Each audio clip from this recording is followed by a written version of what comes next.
Avec Kevin. Alors, donc, je suis professeur d'EPS depuis maintenant 8 ans.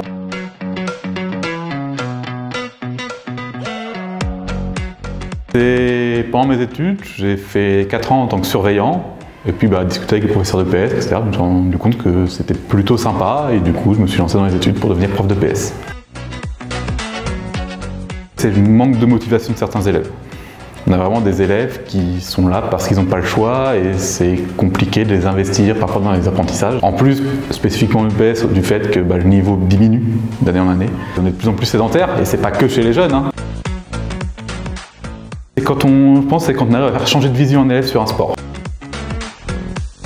On faisait du badminton en 6e avec nos élèves et un élève qui a dit « Ah, j'aime bien, je vais venir à l'AS » et qui au final, au fil des années, a continué à progresser et qui a fini par faire les championnats académiques et à finir 2e des championnats académiques. Les élèves qu'on n'arrive pas du tout à intégrer.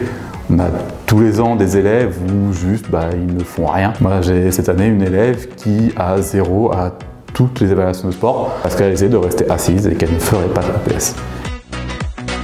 Grande question. Ça va dépendre de l'âge de la retraite. On va dire qu'aujourd'hui, oui, parce que je suis bien, même si je suis sportif quand même à côté et je me blesse régulièrement déjà, et j'ai que 36 ans.